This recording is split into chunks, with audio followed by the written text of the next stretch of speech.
Link to the Past at a very high level, it's very competitive. There's a lot of really good runners. The gameplay is very maxed at a very high level. There's a drop off.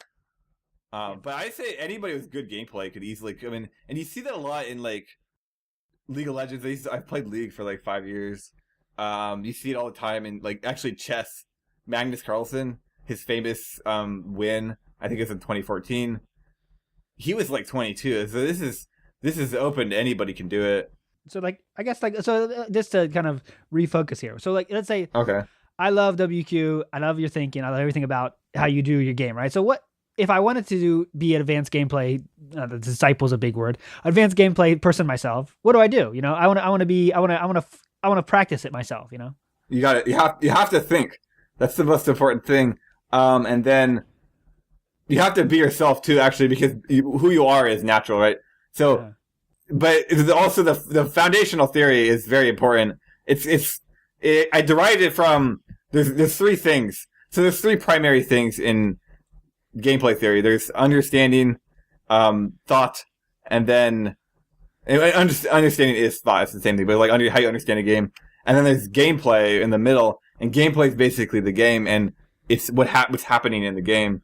And then there are results, and that's the final stage. And this is what's so cool about gameplay, because results are simultaneously the most important thing. Are you trying to get the result? But they're also irrelevant because you can't control the result at all. You actually, I think a player doesn't control anything, but you sort of control what you understand, right? If something makes sense to you, if you believe in something, like for example, like math. I always relate this stuff to math, but math is a pretty basic one. Like you go to a class, and the teacher tells you how to do equations, and then you understand how to do them better. Mm-hmm. So when I was saying you do your 3-hour run, that's a reflection of how you're understanding, right? Mm-hmm. And then what happens is the gameplay determined what the result was. So you understand the game differently. So let's say you did 5 first runs. They're all 3 hours. They'd all be different runs because of the gameplay changes it. But your understanding is the same every time. And then the result's different every time too, as an effect of the gameplay. So that's like the foundation of this idea. So how do you get a result? And the problem with the ego is when somebody uses the result and then they try to determine, they make sure, they think that the result determines the understanding, which then determines gameplay, then determines the result. And so they figure if they can script a result, if they can get a result, then they're a better player. But and that makes a lot of sense to a lot of people. But it's just logically it's flawed. And so what I'm proposing is the result doesn't matter because you can't control the result. You have no control of the result. You entirely only have control over what you understand. And this comes down to beliefs. And so it is also, I call it input also. So you have to do what you believe in, what you think, what you know you can do, and what we actually have control over. And it's interesting because that's a fundamental fact. So that's already happening anyway. So I'm saying the whole point of natural gameplay is to take control of that. Like it's already happening. You can't, like if there's input in the world and there's output in the universe. Yeah. You only have control over input. You don't have control over the output, right? Because that's why it's output. You can't control it. I guess one thing I want to hit on that, on what you say about the results doesn't matter, right? The results is you can't control results. Sorry. That's one part of my theory. Yeah. So then for you, world records are pretty irrelevant, right? That's one thing natural gameplay would argue. And natural gameplay would argue that PBs themselves, and I think that's what's interesting about this idea because they're simultaneously completely irrelevant and like the only irrelevant thing. The results are objective. They're the only thing that's objective, right? Mm-hmm. So they're very important, and they're very important for that reason. But at the same time, you can't control them, so why would you worry about them? Mm-hmm. Which is maybe that's kind of the paradox of gameplay that everybody's trying to solve, and maybe there's no solution to it. I have no idea. I think it's so interesting. I love thinking about this stuff. We can make it the paradox of gameplay. It's cool line there. So you obviously though you think I'm going to read from your own writing here, the best A Link to the Past player in the world. Oh right. So is this clickbait? Is this your actual opinion? What do you think? Well, I actually do think I am the best player at the game if you specifically look at gameplay stuff. Or if you look at like game mechanics stuff, I know the most about the game by a long shot. If you, specifically like task stuff, I have no idea, but a lot of the gameplay stuff, I know more about it than anyone else. I play it more. I have a better sum of best in pretty much every category I play. I have more experience. I know more about history and all this stuff. So it's definitely not an undeserved claim. It gets a lot of flack because I don't have the record. So I think it's fine if people want to criticize me, like whatever. But it's definitely not an irrational claim. Okay, so like I know you're not worried about the results stuff. So, but there has to be a part of you that wants to get that world record. So those kind of people that think you aren't the best can just shut up, right? That was the whole point I started playing this game. Day one, I said I have to get the record, and that's kind of this paradox where it's like it's my whole being is getting the record on that, but I can't get it. And there's I have a lot of other ideas. I created an idea recently. It's a mental block, but it's not just a mental block as in, I want to do it and I keep trying, I keep failing. It's a mental block because, and actually, I'm not sure like Zelda, I will say that Zelda has very good gameplay. He's very clean, fundamental gameplay. He's very good at that aspect.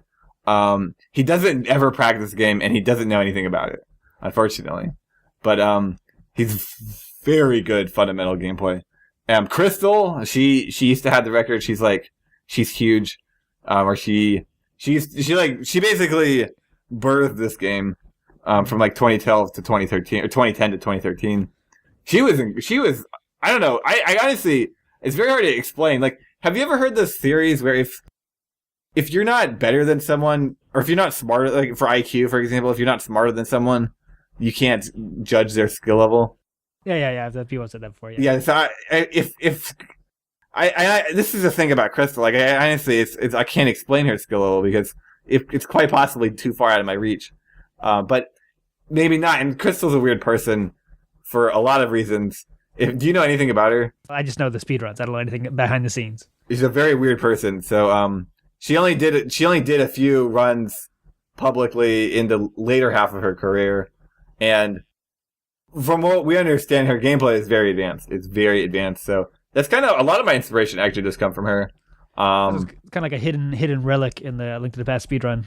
I would even say all of gameplay, gameplay of all history, at least in video games. She is very interesting. She did a no damage run in one attempt, a low percent no damage, which is a very hard thing. She did it in one attempt, on a whim after doing like 4 other runs, which is it requires very natural gameplay, to say the least. I think everything is an extension of natural gameplay. I think Zelda actually has very natural gameplay. Most people who have records, they get the records because their gameplay is more natural than the guy before them. That's what I argue. Because the results are objective. And they're also certain. All reality is certain. That's one thing about natural gameplay. Only one thing can happen in reality because only what did happen can happen because life's like it's a function. And there's input. There's direct input and output. So there's only one thing could have ever happened. And so therefore, results become objective and then so you're actually scripted.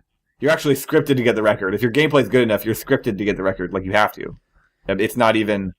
It's hard. Technically, it's hard. But it's not actually...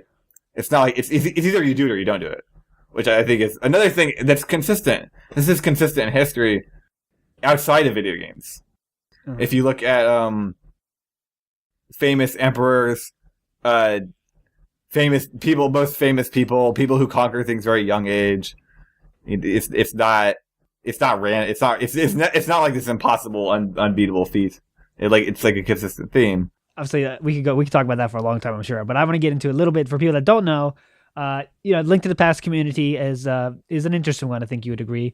Leaderboards and stuff has a little bit of drama there. So let's get into a little bit. There's some, you make a lot of YouTube videos as well, so you can find his YouTube channel. And you talk a lot about splicing and the Link to the Past community and splicing. So can you give us a quick overview of that, of what the history is there? I've probably made 25 videos on my YouTube channel, heavily criticizing, attacking, bashing the Link to the Past community Mhm. for the splicing thing, which I'm very frustrated by this. There's this guy named Downtime Death who was a Link to the Past player for I think 2.5 years, and one day he posted a time that was 46 seconds better than TV, and there was no audio. He's like playing music. There's no game audio. It was turn it on, turn it off. So the console, like, absurd. And it was on AGDQ weekend, so nobody was actually watching. Like very few people were watching. And I